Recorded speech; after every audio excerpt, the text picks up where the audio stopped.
Speak about Romania because you are here right between the rounds of presidential election. As you know, you well know, last fall we have elections annulled by the Constitutional Court.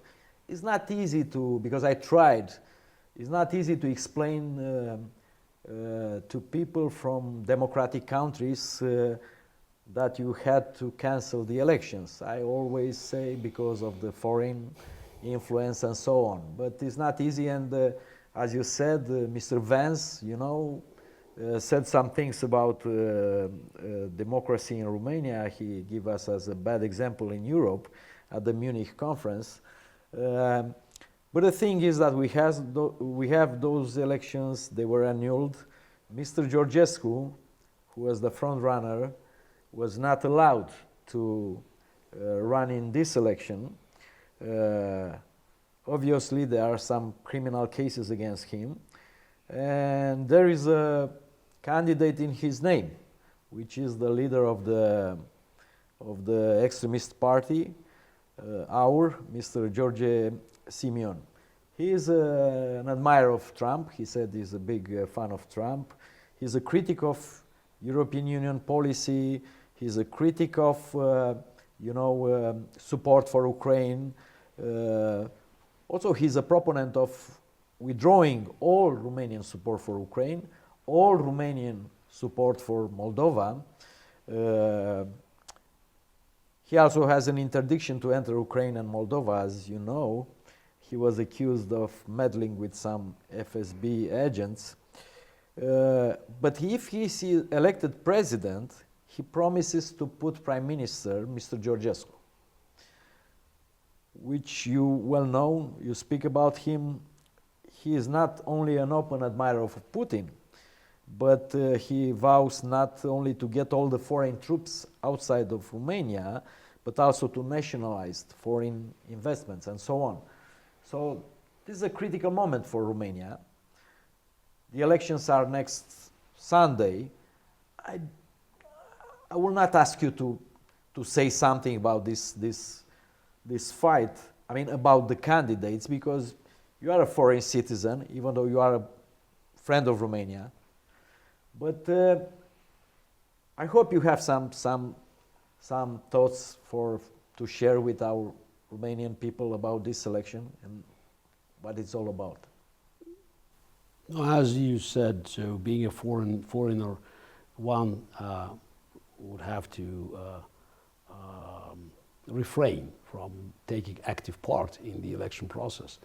But since I believe, and that there are many signs of Putin's active interference, so I think I'm in the position to say something about candidates Putin supported and keeps supporting. And also the views of these candidates, speaking about Mr. Georgescu and Simion, they are very much aligned with Putin's plans to divide and conquer Europe. I understand that the protest vote in the first ballot was clearly a sign that people were fed up with the system, where you had basically two parties, shifting chairs, but just sharing power for more than 2 decades. And that's probably good, because it's very clear message that you have to start afresh. You needed, different arrangements, and it's not surprising that even the runner-up was also an outsider, not a member of the political elite.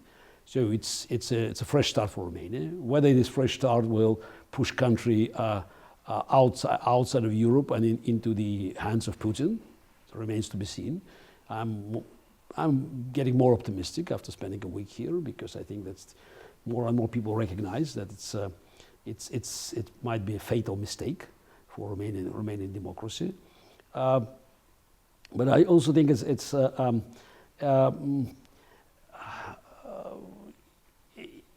unfortunately, it's this election being synchronized with the challenges across the free world.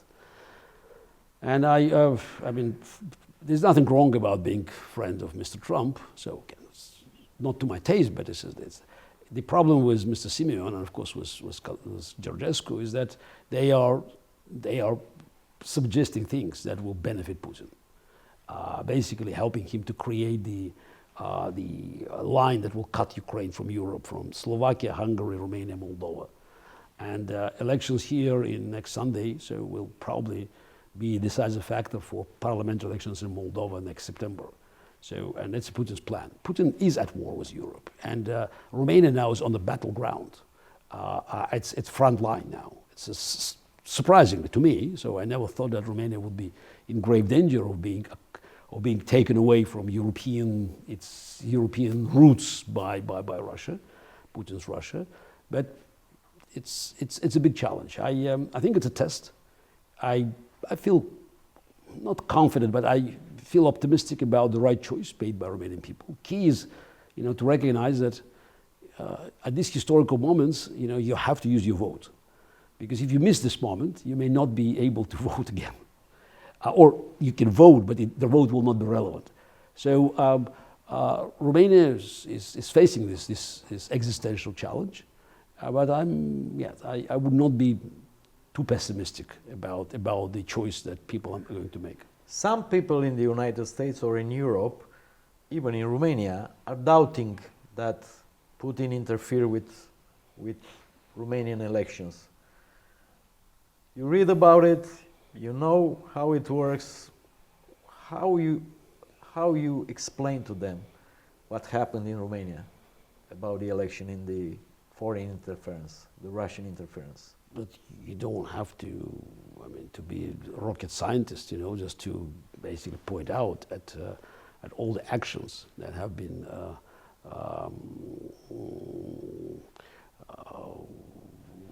taken by Putin. So I think we saw this tens of thousands of fake accounts supporting Georgescu using TikTok.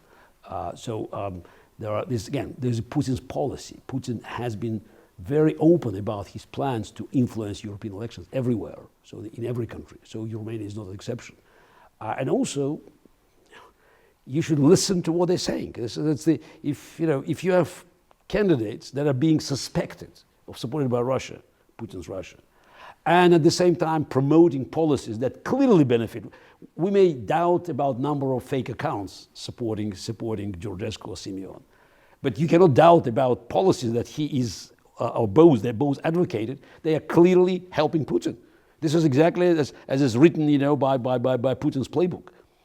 So I think, we should assume that it's not unlucky coincidence, but it's just a fact of life. We don't like it, but we should be simply, we should be a bit more intelligent and not demanding something. Oh, this is not enough, so we have to see the hard proof. We're not in the courtroom. It's politics. And everything they have been saying, everything that, that they have been promoting as ideas, it benefits Putin. So it's same with like AfD in Germany, Alternative for Germany. Yes, you may argue that they are on Putin's payroll, there's indications about it, but their policies, voting against any help to Ukraine, just demanding the reopening relations with Russia, buying Russian gas again. So it's, yes, you can say it's a coincidence. And my answer is, yes, I believe in coincidences, but I also believe in KGB.